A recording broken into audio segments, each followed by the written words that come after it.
Welcome to Summit Investment Advisors Masterclass on estate planning. You know, you've probably been putting it off for a long time, thinking about, what you want to do and who you want your stuff to go to. And you probably put it off for the simple fact that there's just so much to think about. Where do you even begin? Some of you may already have an estate plan, but maybe you did it 20, 30 years ago when your kids were little and they were going off, on your first family vacation without the kids, and you wanted to make sure that if something were to happen to you, God forbid, somebody you care about could take care of those children of yours. And it's just something that's been in the back of your mind for a long time. Well, today's a good day to start thinking about that process and what your goals really are for your estate. Because if there's one thing I can absolutely guarantee you with 100% certainty is that we're all going to walk out of this life someday. And when we do, it's important to have a good plan in place. So I've kind of broken down our lesson plan today into 5 simple steps. I want to kind of talk about what your objectives are. I want to talk about what tools you should potentially have in place in order to get your affairs in order. We're going to talk about how those tools are going to work. So if we're going to transfer all your worldly possessions to the next generation, or before we even get to that point, if we're going to ensure that somebody has the ability to manipulate or move your assets around for the benefit of your care and your concern, what tools do you need to have in place?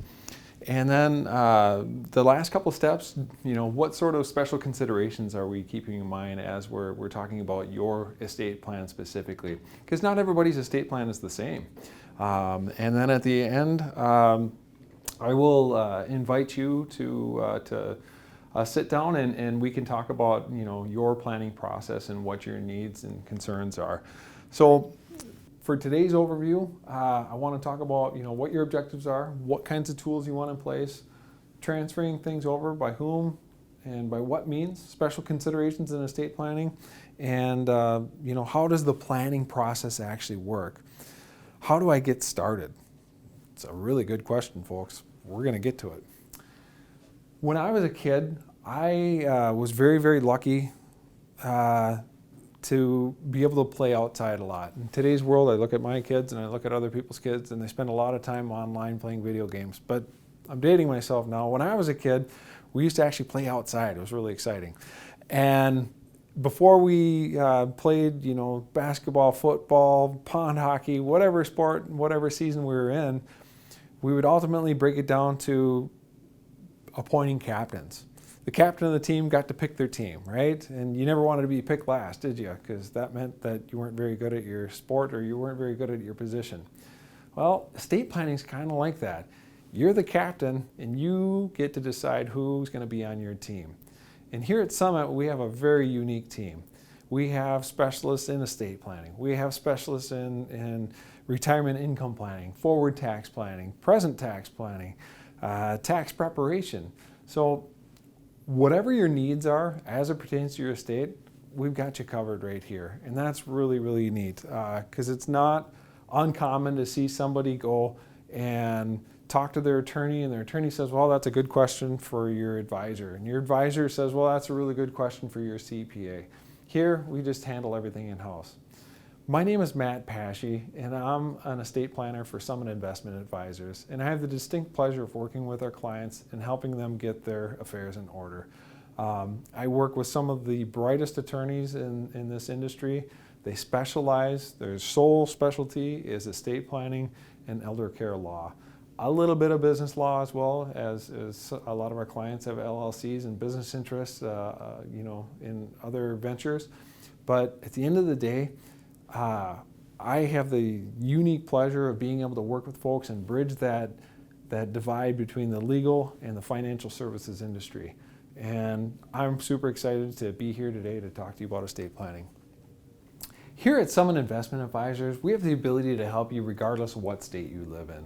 Our estate planning attorneys are licensed in all 50 states. So even if you're not a Minnesota resident, where I'm producing this from here today, we still have the ability to manage your estate. Maybe you're one of those fortunate snowbirds. You get to live in more than one state at certain times of the year.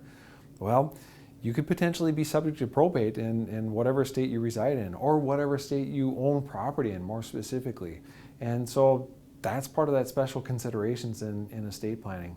The unique thing about Summit Investment Advisors is that we have over 30 years of experience in this industry.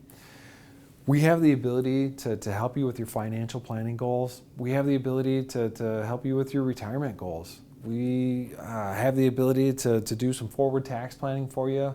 We also have the ability to do your taxes for you. How often do you talk to your friends and they say, "Oh, I went to get an estate plan and the estate planning attorney said, hey, I need to get that question answered by my financial planner." My financial planner says, "Oh, that's a good question for your CPA."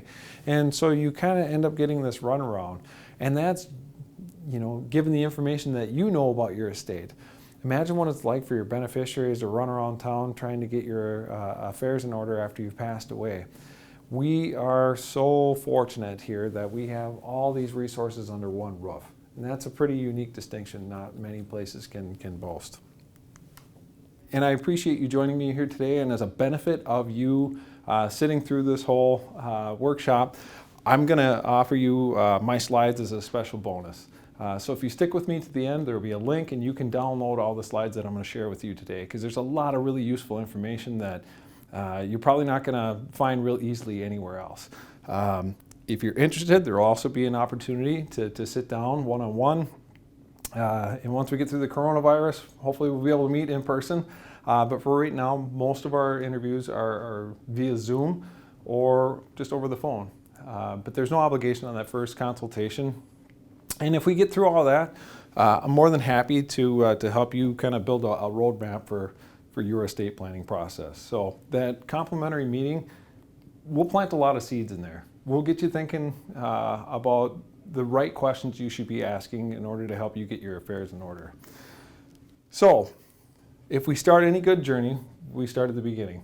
And I want you to think about all the stuff that you've accumulated in your life and what that transition process is really going to look like. What's in your estate?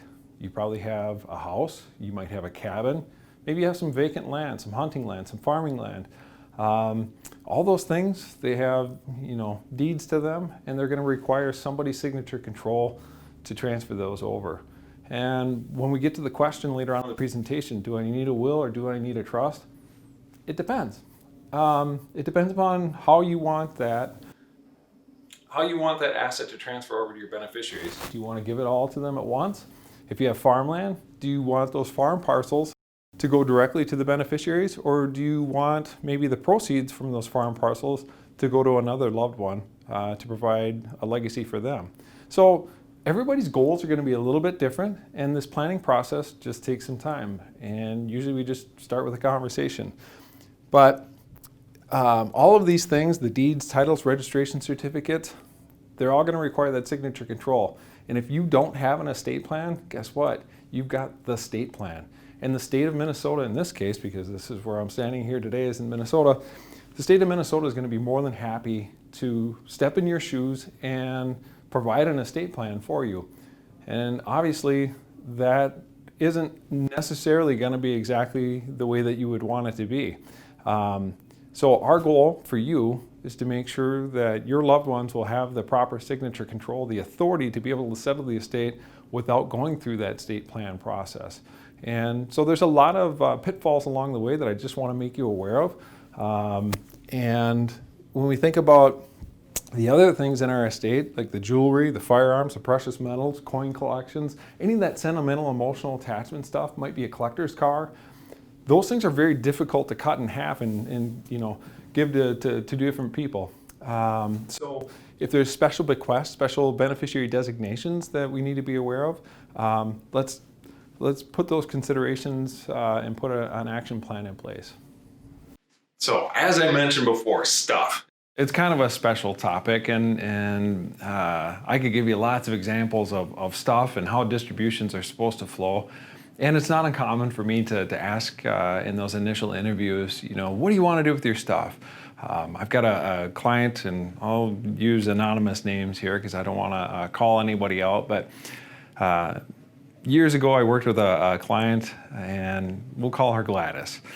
Gladys, she's kind of an interesting lady. She's a widow 3 times over, and she tends to drink a little and smoke a little, and so she's got this really deep, raspy voice. And I was like, Gladys, who's going to get your wedding ring? You know, which one of your daughters is going to get the wedding ring?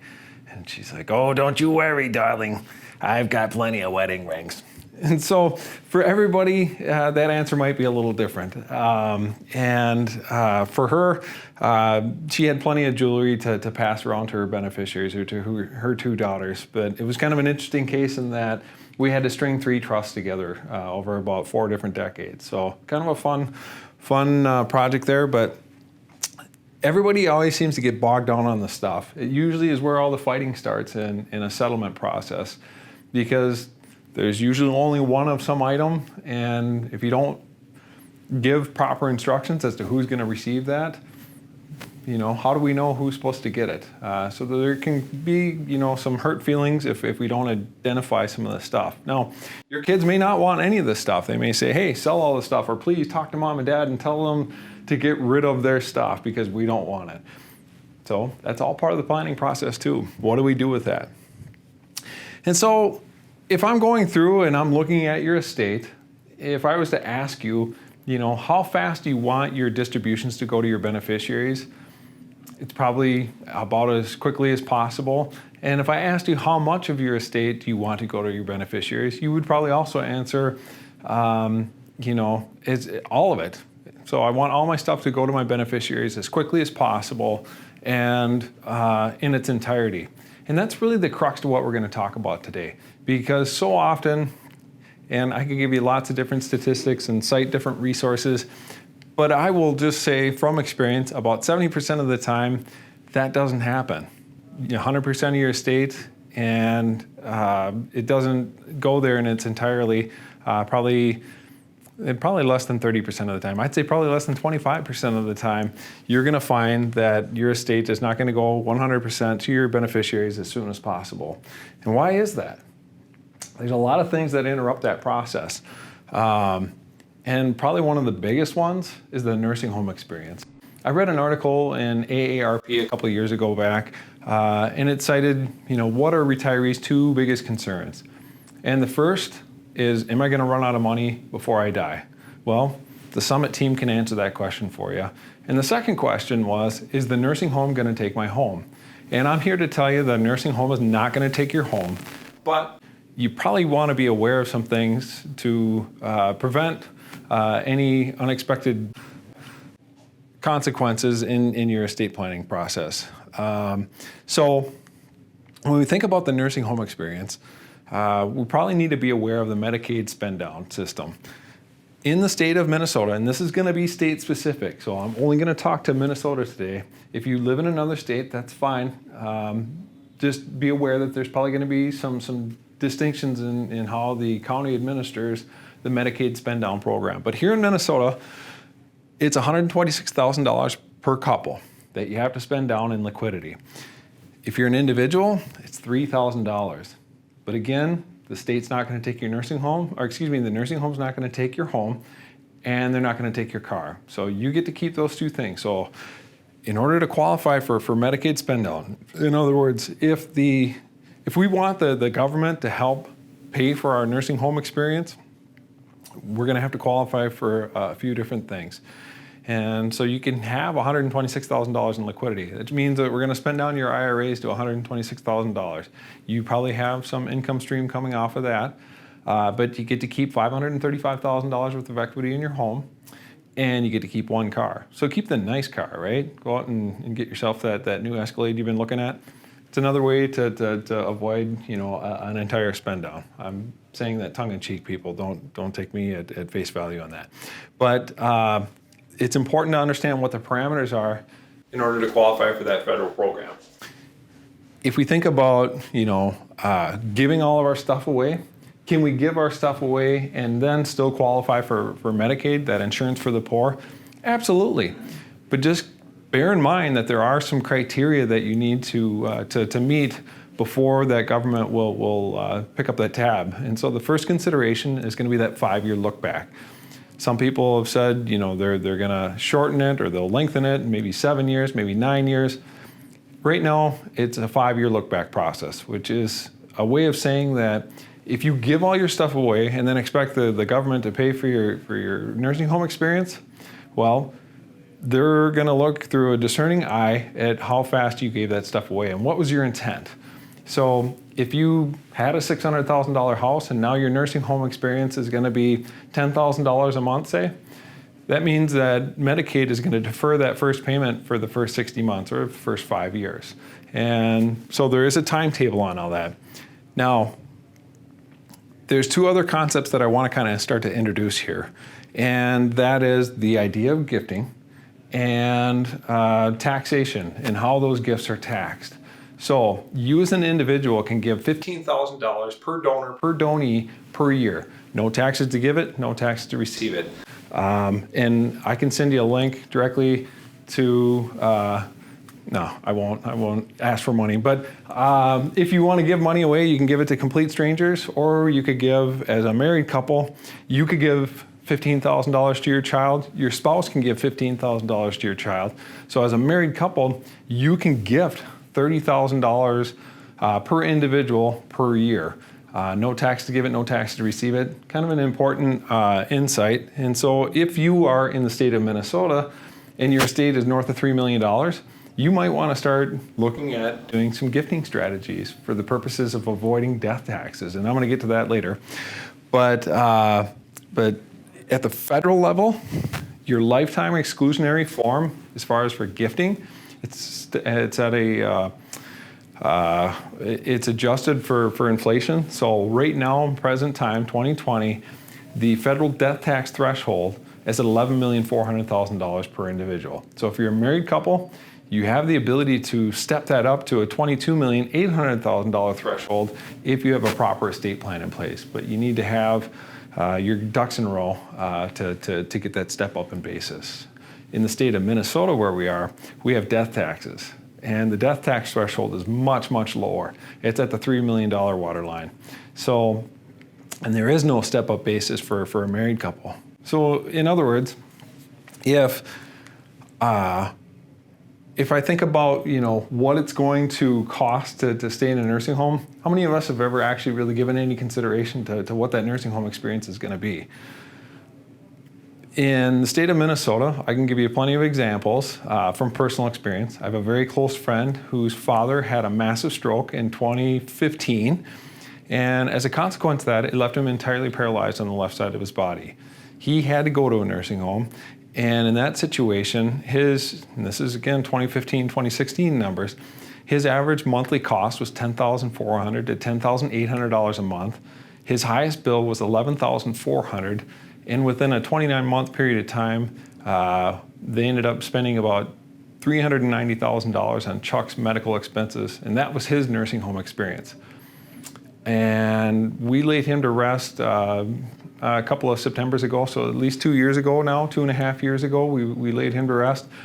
And that's, sort of dated already. It's hard to believe that much time has flown by, but I would wager to guess that if we were to run the same scenario for him today, then his cost would be much higher than that even. But the last actuarial tables that I looked at for this particular market that I'm in right now, it's about $6,800 a month. And if we think about how long the average stay in a nursing home is, it's about 30 months. So it's going to be more for women and less for men. I don't know why, but most men just don't last that long in a nursing home situation.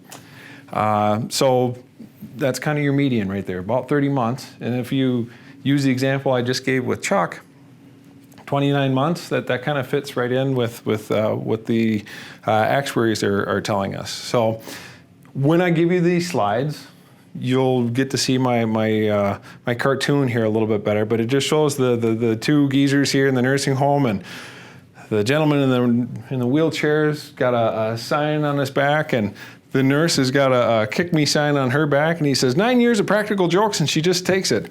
So hers says kick me, and his says do not resuscitate. Yeah, a little bit of nursing home humor there. I kind of like it.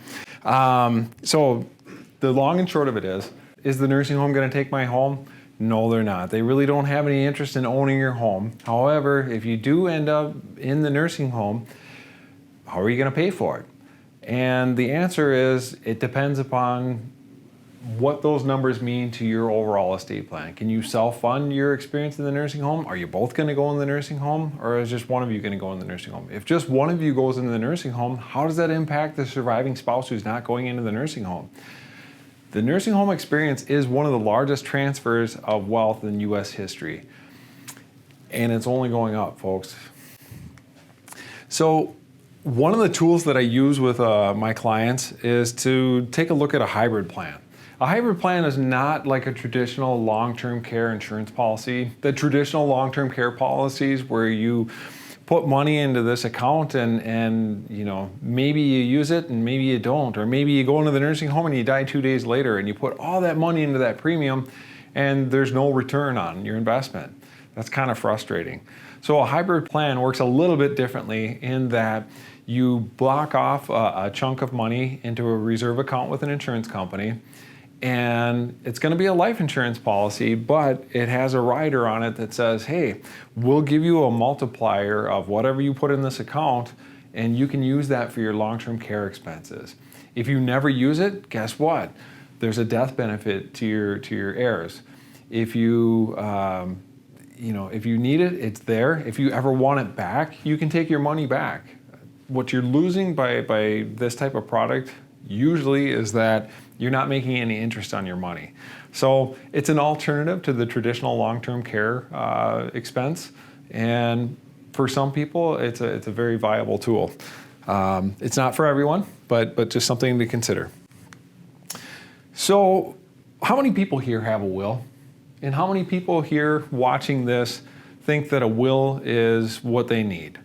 I think it's kind of interesting when I meet with folks and I explain to them that a will is not actually a legal document. A will is nothing more than a statement of opinion. It is a set of instructions for a probate judge. Nothing more, nothing less. Even though you appoint an executor in your will, it's really the judge that has that signature control. So you remember what I was saying at the beginning of the presentation about, do you have an estate plan or do you have the state plan? If you have a will, ultimately you really kind of have the state plan, don't you?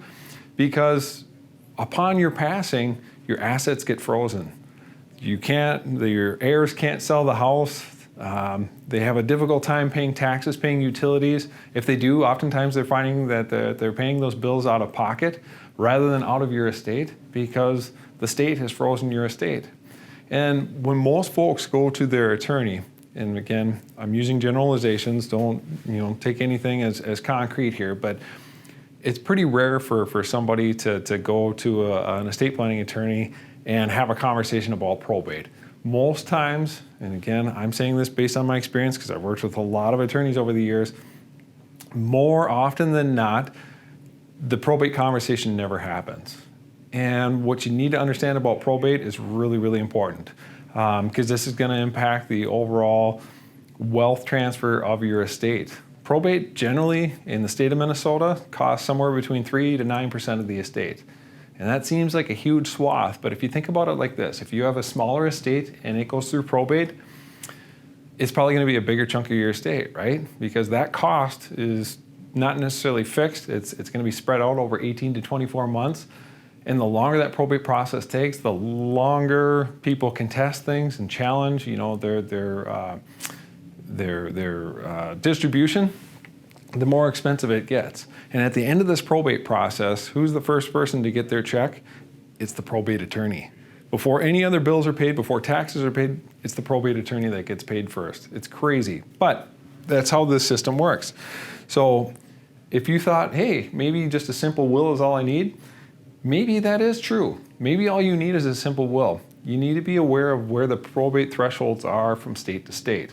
Here in Minnesota, formal probate threshold is $75,000, which means if you have an estate valued at less than $75,000, there's no need for a formal probate process. If you own real estate, we better at least make sure that we've done one of two things. A, we either do what's known as a transfer on death deed, or B, we need to do a quitclaim deed to a trust. And those two tools, depending upon which one you choose, have some interesting consequences to them. So the first part, do I have a will or do I have a trust? If you have a will, then a transfer on death deed can be a very useful tool. They're valid in 29 states. Minnesota, Wisconsin, they honor them. The first ones ever done were in Florida. And it's kind of an interesting concept. So what you're doing with a transfer on death deed is you're saying, my house, and we record this transfer on death deed with the county that you live in, wherever your domicile is, wherever your primary residence is. We record that with the county and we say, all right, upon my passing, my heirs can come up to the courthouse, come up to the register of deeds, and we can retitle the house without a legal process at that point, without a court process. And so the downside to a transfer on death deed is that whoever you name on that deed, they kind of have equal share in the ownership of the home. So if you have, a blended family situation, if you have a lot of kids and they're all going to have to agree on the same, fixed price of the house, it may not be the most appropriate tool. I think transfer on death deeds are really good for people with one beneficiary. So if you got one named beneficiary, it's probably pretty unlikely that they're going to argue with themselves. So they go up to the courthouse, the house gets titled into their name, great. If they want to sell it, they sell it at the stepped up tax basis. They don't have to worry about capital gains. If they sell it in that first 6 or 9 months, it's their home to sell. As long as they pay the last year property taxes, as long as they pay your income taxes, we're good to go. There's no need for a court process in that. The inverse of that is a revocable living trust. So a will is something that we do after you've passed away. A trust is what we refer to as inter vivos. We do that while you're alive. So we're going to actually retitle your asset into the name of your trust while you're alive. And by doing that, we've given the trust control over that asset. You as the grantor, you as the owner of your trust, you have control over the trust. So if you want to sell, if you want to buy, you want to move anything around, you haven't lost any ability or any control over your estate. In fact, you've gained more control because you get to determine even from the grave, after you've gone, we now have to honor the terms and conditions that you laid forward in your trust agreement. It's kind of an interesting tool. The trust process, it's also private. A will, if you die with a will, the first step in the probate process is the government freezes your assets. The second step is we have to do a fair market valuation of inventory of the estate. So you're in the ground now, and we have to hire an appraiser to evaluate the whole estate. And then the next step is we have to have public notification for a period of 120 days. We have to let the world know that you've passed away.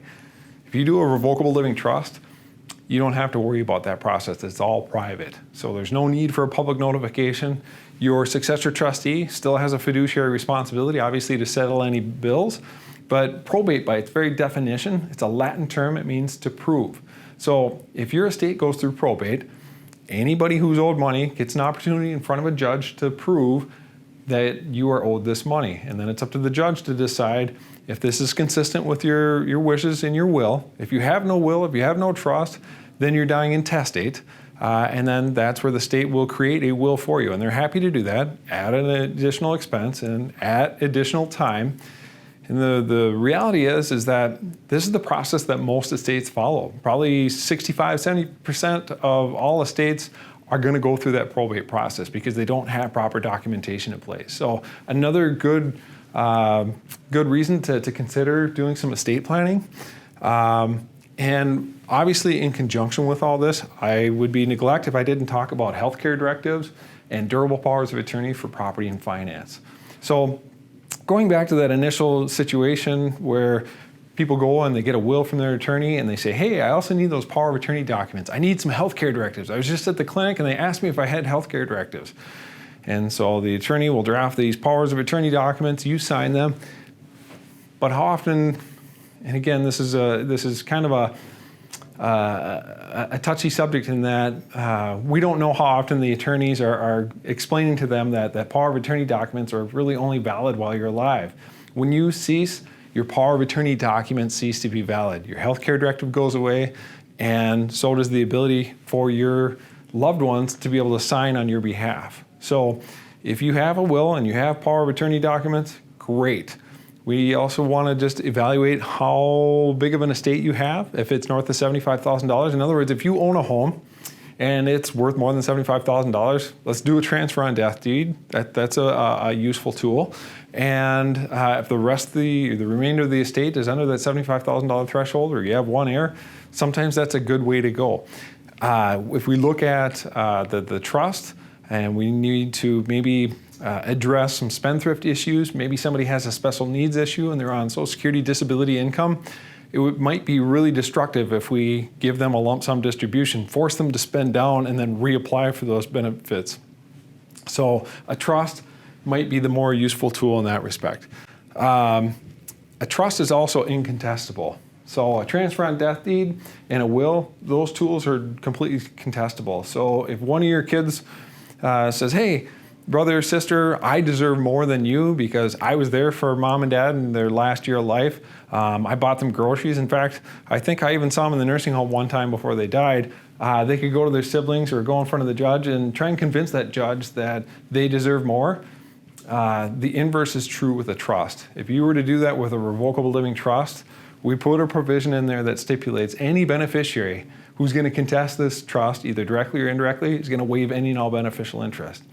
So if you have a properly set up trust, it's going to put a lot of that bickering and backbiting and fighting to rest, because you got to decide what happens to your stuff, not your kids. The trust will tell them what to do, and as long as they follow the instructions, as long as they follow the rules and regulations within the trust, everything will be just fine. And all the proceeds are going to go through your trust account. So different approach. Trusts also have contingent situations set up in them. And we can do a lot more with contingency planning with the trust than we can with a will, because you're appointing after your passing who's going to have signature control over your estate. If that person ceases to be valid, then the court would just simply have to appoint the next of kin. But ultimately, we're going to use again, this is a legal term, we're going to use per stirpes or bloodlines in your trust language, which is a fancy way of saying that only your blood relatives are going to be beneficiaries of your estate. And so thinking about the difference between, which tool is what's more appropriate for you, it's not my place to really tell you. I'm just trying to explain to you how these things work today. Your relationship, and when you sit down with our attorneys, they will kind of explain to you what's in your best interest. Because everybody's estate's a little bit different. Family dynamics are different. I haven't even touched on blended families yet, and that's a whole other conversation. But if we look at the will, that's going to be effective after death. Nominates a personal representative, nominates guardianship to minor children. That is one thing that I will say works really, really well with a will, is if you have minor kids, and this is where in the estate planning process, it's not uncommon for us to see old wills that were done when you maybe had your first children and you were ready to go on vacation for the first time without the kids, and you want to make sure that the kids are going to go live with Uncle Buck and Aunt Susie. And now 30 years has gone by, and the kids, well, they really don't want to go live with Uncle Buck and Aunt Susie. And quite honestly, I don't know if Uncle Buck and Aunt Susie ever wanted your kids in the first place. I'm just kidding. But the reality is that plans change. And with wills, the other thing that we notice over time is that they have sort of a shelf life to them. Versus a trust, we have the ability to put contingency plans in place. So as life changes, a trust is really a living document. It's a reflection of what your views are, your attitudes are, and your goals are later on in life. So just depends upon what you're trying to accomplish. So I've kind of touched on the estate plan. If I can just close with one idea, is that a will probably isn't going to give you as much control as you think it will. It's probably going to be more expensive, and it's probably going to be a delusion of your estate. So going back to what I was saying at the beginning about you probably want 100% of your estate to go to your heirs as quickly as possible. I'm sorry, but a will just isn't going to do that. It has to go through that formal probate process. So at a bare minimum, we have to have that public notification for 120 days in the state of Minnesota.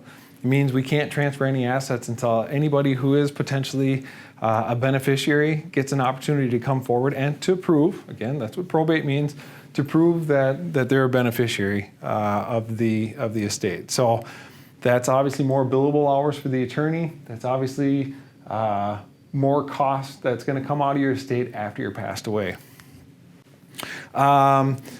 The transfer of assets in a trust, it happens immediately, and essentially, well, let me back that up. It can happen immediately. There are many situations where we don't want the estate to pass immediately. Again, if we have somebody with a gambling addiction, a substance abuse issue, maybe they're on Social Security disability income, our planning is going to be a lot different than just a straightforward conduit distribution to somebody. But we won't need a court to accomplish any of that. Through the trust language, we can accomplish exactly what you want to. Versus with the probate process, it's going to be really up to the judge and the attorney at that point to determine the course of action and what's in the estate's best interest at that point. And that may not be anything close to what you had planned for your estate. So probate, it's just the public retitlement of one's assets. Who has signature control? Well, in that case, the state does. Your executor eventually will get some ability to disperse things, but not until the judge says so. And how much does the probate cost? Probably 3 to 9% is pretty average of your overall estate. Deeds, titles, registration certificates, it really shouldn't be that complicated to get your stuff passed over to your heirs, but it's the litigious society that we live in. So estate planning documents, let's talk about powers of attorney for a second. If we have a durable power of attorney for property and finance, what that's saying is that in the event that I'm incapacitated, if I'm married, I've appointed my spouse more than likely to be able to act on my behalf. There's this misconception, I think, that because you're married to somebody that they automatically have signature control to be able to access your medical information. They automatically have the ability to access your bank accounts. And the reality is nothing could be further from the truth. If you do not appoint signature control to somebody, they don't have the ability to act on your behalf. If a doctor or a judge deems you incompetent, you're in a lot of trouble and you don't have your documents in place. I'll give you an example. About 10 years ago, I was reading the Minneapolis Star and Tribune, and right across the front page, there's an article on Peggy Greer. It said $672,000 in 2 years gone. And that kind of caught my attention that day. And what the article was about was this gal named Peggy. She went into the doctor one afternoon to get checked on and to have the doctor look at her meds. And lo and behold, the doctor deemed her incompetent. Said, Peggy's got dementia. And at that point, nobody was able to prove that they had legal guardianship or fiduciary control over mom's estate. And so the judge said, all right, we have to take it upon ourselves that since, even though you 3 children are very capable and nice adults, because mom didn't appoint you and you don't have a durable power of attorney, we have to take the position that it's now our responsibility to act in your mom's best interest. So the state of Minnesota, they appointed Wells Fargo and Professional Fiduciary Inc. as guardian and conservators of mom's estate. And the kids are like, no, that's not what mom wanted. And so they proceeded to challenge the legitimacy of that claim in court. And over a 2-year process, the state of Minnesota, Wells Fargo and Professional Fiduciary Inc. managed to spend $672,000 in 2 years. At the end of that whole process and that big legal battle, Wells Fargo did a reverse mortgage to pay for her legal bills to fight her kids in court, and that's certainly not what Peggy wanted. But after this 2-year process and spending all of her money, lo and behold, almost 2 years to the date, Peggy goes back to the doctor, gets reevaluated, and it's determined at that point that the medication that Peggy was on gave her symptoms of dementia. The medication's withdrawn, and lo and behold, that's why Peggy's on the front page of the paper saying, look at me, I don't have dementia. $672,000 lighter in the pocket. So That's where I'm saying if you don't have these documents in place, this durable power of attorney for property and finance, it may very well prove to be the single most important document you ever create in your life. If you're a married person, the state will always take the position that they don't understand your relationship unless you appoint your spouse as power of attorney, unless you appoint your spouse as your healthcare, your declarations to your physicians and your power of attorney for your healthcare directives. If you don't appoint your spouse as the attorney in fact, the state will create an attorney in fact for you. So going back to the original statement that I said, you either have the estate plan or you have the estate plan. If you have the estate plan, it's probably not going to be what you wanted originally. So any one of those two healthcare directives or power of attorney documents, they need to be in place and on your behalf. Another name I want to kind of put out there, everybody remembers the name Terry Schiavo. If you've been walking around this earth as long as I have, you'll probably remember back in the late 80s, early 90s, there was a landmark case, Terry Schiavo. Lovely young woman, 15 years in a persistent vegetative state of mind. Year 7, the husband goes to Terry's parents and says, hey, I'd like to withdraw Terry from life support. I think we've had a good run here, but I just don't see that she's going to pull through. And the parents were adamant, no, we believe in miracles, we believe there's a cure right around the corner, and a legal battle ensued. And it took the U.S. Supreme Court and the President of the United States to sign off on that. Life support was withdrawn, and within 2 months, Terry passed away. But that landmark case changed the legal landscape for what documents you need to have in place.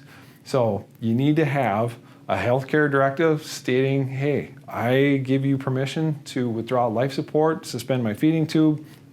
And in conjunction with that, in 1996, another major piece of legislation was passed called HIPAA, Health Insurance Portability and Accountability Act. So your healthcare directives and your power of attorney for access to medical information, those two things kind of go hand in hand. You want to make sure that that's on file. So the next time you go to the clinic and they ask you to sign on the dotted line, they ask for your ID, they ask for your insurance, they ask for your healthcare directives, make sure you got that in place. You really don't want to find yourself in a situation where you've lost that control, because the state will probably do something different than what you wished for. Not saying the state's bad or the state's wrong, but at the end of the day, they're going to do what's deemed reasonable within the scope of the law. And that's a pretty broad term, reasonable. Just like Peggy Greer, the state did what was reasonable within the scope of the law. And so the state ruled in favor of, Professional Fiduciary Inc. and Wells Fargo. Not saying they did anything illegal, but it simply wasn't what she wanted. And without having control, once you're deemed incompetent, you lose that power. So empower yourself, people. Please get these documents in order. Even if you don't work with us, get this stuff in place, because it's super, super important. I can't stress that enough. So whether you have a will or a trust is a moot point. Get your power of attorney documents in place, and then see what's the more appropriate tool for you, a revocable living trust or a will. So we think about methods of transfer. There's 2 scenarios you need to keep in mind: what happens while you're alive and what happens after you pass away. So, is it a will, is it a trust? While you're alive, powers of attorney documents, beneficiary designations, and then ultimately, we always have a conversation about taxation. Who's going to pay your death taxes someday? Who's going to pay your income taxes someday? Because that last year of life, we have to file your last year of income taxes on your estate. We're all too familiar with the rock star Prince. Passed away a little over 4 years ago. His estate was valued at $300 million. And at the time of his passing, the federal death tax threshold was only at $5.1 million. The Minnesota death tax threshold was like right around $2.5 million. So it didn't give him much of a death tax exclusion. And lo and behold, turns out Prince had no will. It's a real bummer, because he could have gifted a whole bunch of his estate to his favorite charities. And instead, the federal government in the state of Minnesota ate up roughly 2/3 of his estate right off the top. So at the federal death tax threshold, I calculated out recently, it was in the neighborhood of about $120 million went to federal death taxes, and the state of Minnesota has a graduated system of their own. So at the time he passed, there's about $2.5 million, which means that at that 13 to 16% marginal tax rate or graduated tax rate that they have, in today's world, if anything over $3 million in your estate is taxed at 13%. Once you hit that $10 million watermark, it starts getting taxed at 16%. So when I think back to the famous football, the Super Bowl, halftime show where they turned the city of Minneapolis purple, well, guess who paid for that? I like to thank Prince for smiling down, but he picked up the tab on that light show for sure. And his estate continues to be taxed at a very high rate. In fact, the probate attorneys I read not that long ago charged in the neighborhood of $400,000 a month to probate that estate because of the intellectual property rights that are ongoing. So the 5 named beneficiaries at one point were concerned that out of that $300 million estate, that they might not get anything out of it because it's still in probate, and it will probably always be in probate, folks. So could have been avoided. He could have gifted to a bunch of his favorite charities. Again, it's just another example of short-sightedness. So unfortunate, big fan. And the other thing you need to keep in mind too with Minnesota death taxes is even if you're a non-resident of Minnesota, if you own property in Minnesota, they're still going to assess a death tax. If your gross estate is over $3 million, there's other formulas I need to explain later as to just how that gets taxed. But they will take a percentage of the estate, even if you're a non-resident. But if you own real estate in Minnesota, if part of your estate still resides, even though you're a full-time resident somewhere else, you're still subject to Minnesota death taxes. Federal death tax threshold. There is a sunset on that. If we think about the looming debt clock, that $30 trillion, we just borrowed for the coronavirus somewhere in the neighborhood of $6 trillion more dollars. At some point, we're going to have to pay that. We're going to have to pay that down. And the only way really to accomplish that is more conservative spending or higher taxes. And I don't know that the government is headed in the direction of less spending. That's one way to do it. So taxation is probably the most likely scenario for the future. If Congress doesn't act by December 31st of 2025, all those tables that I just shared with you, they'll probably regress to what they were December 31st, 2017. In other words, the federal death tax threshold, because it's adjusted for inflation, and this is today's numbers, it's $11,400,000. If Congress doesn't act by January 31st of 2025, it will sunset and it will revert back to that $5.1 million threshold. So, another really great cartoon. Gentleman sitting down in front of his son, and he says, "Son, everything I have because your grandfather left it to me, and now I see that was a bad thing." So proper estate planning isn't always about taxation. It isn't always about, maintaining control, over the nursing home experience. Sometimes it's about, looking after for other interests. Would be remiss if we didn't talk about some charitable gifting, whether it's while you're alive or after you've passed. There's different tools that we can use to accomplish these things. You may be passionate about your alma mater. There might be a hospital. There might be a charity that you feel really compelled to give to. So part of that tax planning is, do we have a gifting strategy in place? Do we have the ability to get a step-up basis in Minnesota death taxes? That's a separate conversation. There is a way to get a bit of a step-up basis in Minnesota death taxes. So what else could Summit potentially help you with? How about some forward tax planning? How about some retirement income planning? How about some investment planning? And then obviously the estate planning, and if we actually need to do your taxes, we have the ability to do that all right here. Spendthrift provisions. I've talked in good detail, I think, about what happens if you have a child with special needs. There's really one of three things that needs to happen.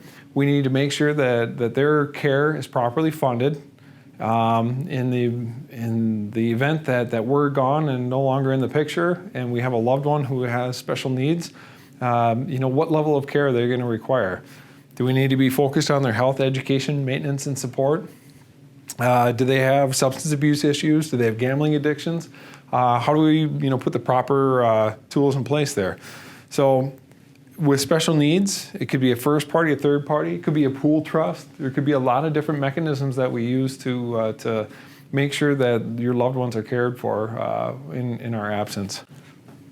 So I want to kind of impart you with some final wisdom here. The way that we operate is efficient planning. Doesn't matter if it's estate planning or financial planning, tax planning, forward or future tax planning, or if it's just doing your taxes. We want to know the answers before we need to even ask the questions, right?